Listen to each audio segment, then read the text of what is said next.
When believers in Jesus around the world are persecuted for their faith, it often takes its toll on families. Family members may end up visiting loved ones in prison. I would just say, Lord, how am I going to encourage him? Or if I'm this discouraged, how can I begin to help him? In some cases, those loved ones simply disappear. The hardest part is not knowing where he is. And some family members are grieving the loss of loved ones who have given up their lives for the gospel. And when he reportedly died, being shot by bow and arrow, we were just devastated. Jesus never promised his followers an easy path. In fact, he told his disciples that the world would hate them. He sent them out as sheep among wolves. Jesus' words came true in the life of the apostles, and they're still coming true today in the lives of his followers around the world. Join host Todd Nettleton as we hear their inspiring stories and learn how we can help. Right now on the Voice of the Martyrs Radio Network. Welcome to the Voice of the Martyrs Radio. I'm Todd Nettleton, and I'm excited because today we're going to go back and relive some of the most moving moments on VOM Radio from 2019. We began this process last week. We're going to continue it today. Some of the most moving stories we heard this year came from Asia. So that's where we're going to start today. I had the opportunity to sit down with the leader of an unregistered church in the People's Republic of China. For his security, we didn't use his real name. We called him Brother Enfu, which means blessing in Mandarin. We asked about all the surveillance the Chinese government uses to monitor church activities. Brother Enfu said, sure, that's a nuisance. Sure, we have to be aware of that. Brother Enfu, though, considers it another way to share the gospel. When we preach, it's almost like we have additional audience. So we are mindful of that too, that they need to hear the gospel too. I'm thinking of many pastors now will greet the people watching on the internet. Thank you, welcome to service. And by the way, if you're watching on the internet, you could almost say, and by the way, if you're at the government and you're watching, welcome this morning. There you go. When you walk on the street, you have a high definition video recorder. Subway, you have even the audio recorder. Everything's recorded. Your cell phone, the technology of the cell phone is amazing how it can be tracked. Nothing that the pastor can do to outmaneuver them. And therefore, pastors just have to, like us, we just have to live our life according to what we do as Christians. Just do what we do is right. That means I think it's more important that we don't secretly sin or make a fake externally, we're Christian, we smile and have everything good with our wives, and then at home we fight. If the government is looking at our camera, through the camera, and say, here's a Christian pastor. He's nice in the church, but at home he's beating his wife. He's rude to his wife. He's angry all the time. So that's just a bad testimony.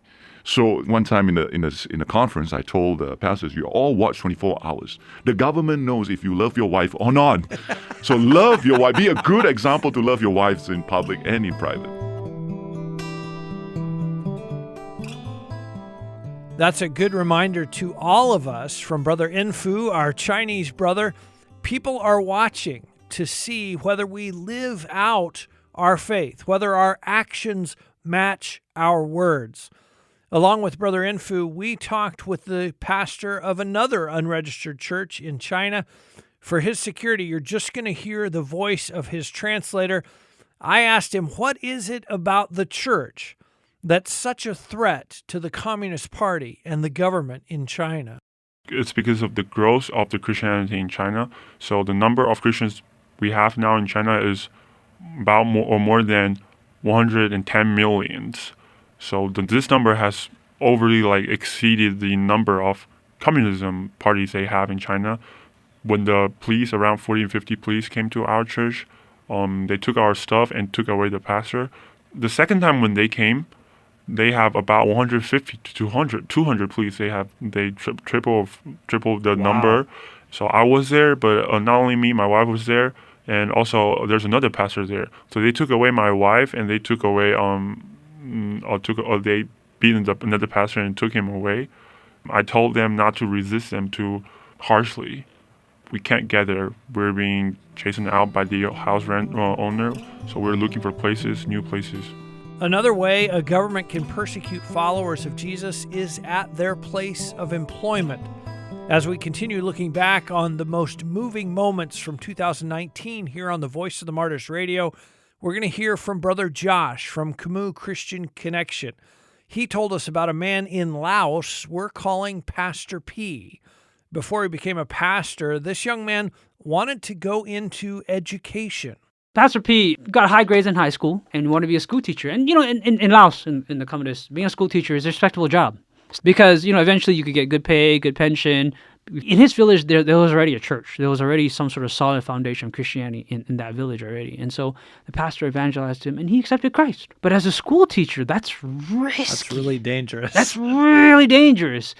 The principal came down, had a meeting with him, in the office, and said, you have your choices here. Number one, you either renounce your faith, continue your job, or number two, we'll bleed you, either bleed you to quit. Either your salary won't be on time, you won't get a promotion, you're going to be laughed at, and eventually you might want to quit. Well, he didn't choose any of that and just quit altogether. Had the passion, went to Chiang Mai, Thailand, studied Bible for 4 years. And he met his wife there because his wife was a student also at Bible school with us. And now, 8 years later, pastor at a vibrant house church, 150, and just last year, right, January to December, 78 people to Christ that he led. Sometimes the cost of following Jesus is even higher than losing a job. As we review some of the most meaningful programs of 2019 here on the Voice of the Martyrs Radio, Dr. Eric Foley tells us the story of Pastor Han. He was a pastor in China working with North Koreans who had crossed the border into China, and Pastor Han had traveled to South Korea, a safe country, for a meeting with Dr. Eric Foley. So there we were talking with Pastor Han. We knew with almost certainty that he was going to be kidnapped. And so that was the question. What do we do? Do we relocate your family? Do we have you lay low for a while? What he knew was, he said, the good shepherd cares for the sheep. So he knew where he needed to be. He knew that if he was not there, other people would pay the price for his absence. That there would be not just him who would be kidnapped, but there could potentially be dozens of people who could be interrogated both inside of North Korea and outside of North Korea. He knew he needed to go back and he needed to care for the flock that the Lord had entrusted to him. It was one of the hardest conversations I can remember at 18 years of ministry, was to see him from the back walking out the door. My wife saw him with one of our workers just a few weeks before all of this happened with his martyrdom. And he was peaceful. He was filled with joy. He was calm. He was continuing to pray every morning. He was continuing to take care of his family. But on April 30th, he received a phone call. The phone call came from a person who had been to our discipleship base, a North Korean whom he had met and discipled, who it turned out was a person who had provided information to the North Korean government and had really no choice but was being co-opted into this operation. And they contacted Pastor Han. They said, I'm in an extreme situation. I need to see you right away, right on the border. Come help me. And the shepherd will not desert the sheep. The shepherd didn't desert the sheep. So the sheep called and he went. And he went.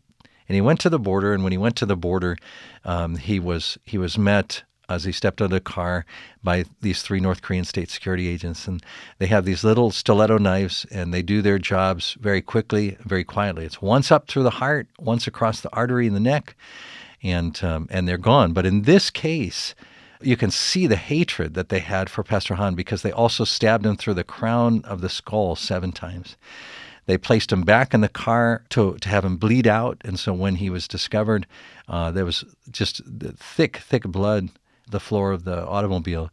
But the one thing that they could not take away was the expression on his face. The expression on his face was not an expression of agony. It was not an expression of fear. He had the most amazing calm expression on his face. Pastor Han came to the end of his life trying to tell others about Jesus and expressing the peace that comes through relationship with him, the peace that passes all understanding.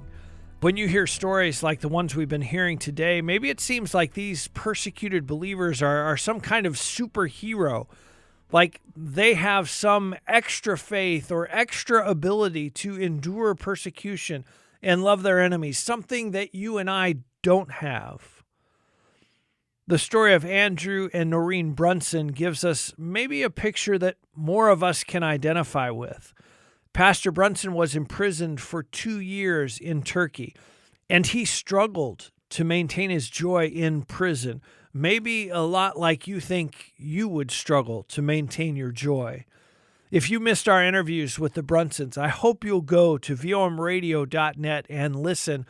This story will encourage you to be faithful even when the circumstances you're in don't make sense, and maybe it feels like God is far away from you. Noreen was arrested along with Andrew in Turkey. After she was released, local church leaders urged her to leave the country, but she stayed so that she could visit Andrew in prison and remind him of the truth. For each week, I would try to prepare and gather any encouraging news, and weeks when, especially if I had no encouraging news or almost nothing to tell him, I would just say, Lord, how am I going to encourage him? Or if I'm this discouraged, how can I begin to help him? Lord, for better, for worse, I'm going in now. Anoint me, give me something to give to him. And I would come out not knowing many times if I had been able to encourage him sufficiently or not. But you ask the Lord to help, and you just do the best you can. Were there people helping you carry the weight? Because Sure. he's unburdening himself to you. You're walking out of prison. I can imagine you're thinking, oh, Lord, how am I going to carry this? What did it mean to have people come alongside you? I mean, to have people praying all over the world, and it was growing. I think we probably weren't aware of the extent to which the prayer was happening, but nonetheless, I knew of many people who were praying, and that's huge. That was just huge.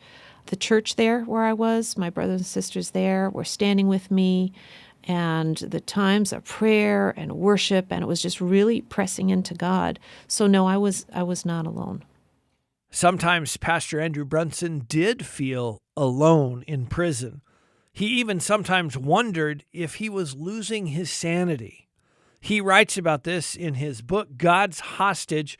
Again, I hope you'll listen to my whole conversation with Andrew and Noreen Brunson at VOMradio.net. We're going to skip toward the end of the story after the Lord had allowed Andrew to go through a season of real struggle. He had just gone through a trial in Turkey that had not ended in his release.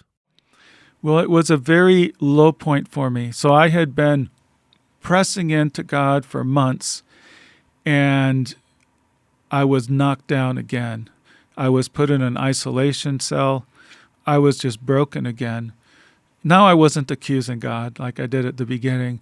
Now I was saying, oh, Lord, why did you let this happen? Why have you let them bring me back to this place where I was so broken before? Where are you? Because he's still silent. Why are you so silent? And I'm weeping. I'm weeping in my solitary confinement cell in this high security, very intense, traumatic prison. And what comes out, even in my weeping, I hear myself saying, it surprised me. I hear myself saying, I love you, Jesus. I love you, Jesus. I love you, Jesus. And the thought that came to my mind right on the heels of this is, wait, it's like a sudden realization, wait, this is my victory. This is a victory. I didn't plan it, but this is a victory. Because at this very low point, what was really in my heart was coming out. This is why I say I don't want my story to be one of just brokenness and prison and darkness. Someone said to me later as I was explaining this silence of God, the difficulty I had with this, said to me, Andrew, maybe God gave you a gift, that he showed you your heart. God knew that I would make it through. I didn't. Love can be completely sincere and real. And yet, if it hasn't been tested, then it's not proven love. And I think that what happened here, what God gave to me as a gift. He said, Andrew, your love has been tested. It's been through the fire. And it's true and sincere. It's real, like it was before as well. But now it's been through the fire, and now it's a proven love. That's Pastor Andrew Brunson. My conversation with him and his wife Noreen are some of the memorable moments we've had here in 2019 on the Voice of the Martyrs radio. You know, the Brunsons case was widely known around the world. It was reported on by all the mainstream media channels. I'm so grateful that we had the opportunity to bring you the story through the lens of the gospel, which is not something that you heard everywhere about the Brunson story. You know, the same is true for the story of John Chow. His death was widely reported after he attempted to make contact with the people of North Sentinel Island to share the gospel with them. The people of North Sentinel Island are a completely isolated culture. As John approached the island, he was shot at with arrows. He was eventually killed on the island. This incident was misunderstood by a lot of people after John's death. And on the 1-year anniversary of his death, we were able to get some additional insights by talking with Dr. Mary Ho. She's the international executive leader of All Nations, which is the missions organization that sent John Chow to North Sentinel Island, and she helped us get to know what John Chow was really like. Well, John Chow, he was a young man who, since he was 18 years old, knew that God had called him to share the love of Jesus with the North Sentinelese, and he has basically made all his major decisions around that calling. So, for example, when he went to college, he majored in health, in sports medicine, because he wanted to prepare himself to go to the North Sentinelese. He got himself trained in wilderness training, emergency medical training. He went to SIL, Summer Institute of Linguistics, to get trained in linguistics. He would read about like 40, 50, 60 books in anthropology a year just to prepare himself. We knew where he was going was hard, it was dangerous. We knew there was high risk. And when he reportedly died being shot by bow and arrow, we were just devastated. You know, we've just celebrated the Christmas season, a time when most people expect to get together with friends and family. It is a joyful time, but it can also remind us of loss when the people we love aren't with us anymore. That's true for the family of John Chow, the young man who was martyred on North Sentinel Island. Dr. Mary Ho has been sharing his story with us. That loss is also felt by Rasheen Soodmand. Her father was Hossein Soodmand, a pastor in Iran. In 1990, when Rasheen was 13 years old, her father was martyred, paying the ultimate price for sharing the gospel of Jesus in Iran. Rasheen looks back and tells us some of what she remembers about her father. He would spend time individually with each one of us. For instance, he would take me to coffee shop or restaurant and had a quality time with me as well. Although he had quality time with the whole family, but it was important for him to have a quality time with each one of us as his children. So that is what it's important for me when I remember him as my father. That's Rasheen Soodmand remembering her father, Pastor Hossein Soodmand. He gave his life in Iran for sharing the good news about Jesus. Rasheen knows what it's like to go through the tragedy and the pain of losing a father. Esther Koh knows what it's like to go through a different kind of tragedy, one that's still so painful. In Esther's case, she doesn't know whether her father is alive or dead. Pastor Raymond Koh was ministering in Malaysia almost 3 years ago. He was abducted and he has not been seen or heard from since. As we review some of the most moving moments on the Voice of the Martyrs radio in 2019, we're going to hear from a family on the front lines of persecution. We'll hear from Esther Ko and from her mom, Susanna, who are still trying to find out what happened to Pastor Raymond Ko. We'll start with Susanna. We miss him a lot. And the hardest part is not knowing where he is, what happened to him, and how he's doing right now. And I've gone for some counseling, and that really helped. And right now, my children are going for counseling because this has taken a toll on them, physically as well as, I think, emotionally and psychologically.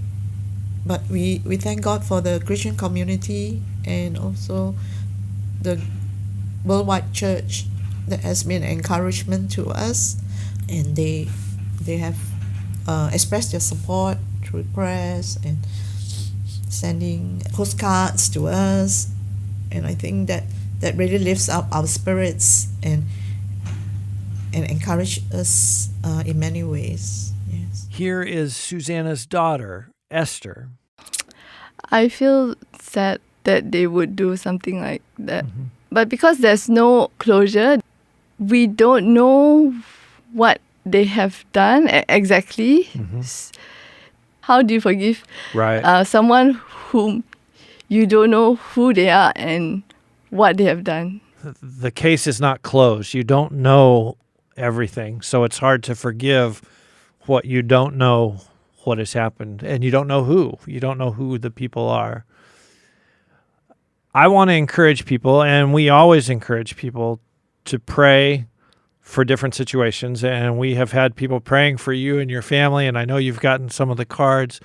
How can we pray for your family and for you 2.5 years since your father was abducted?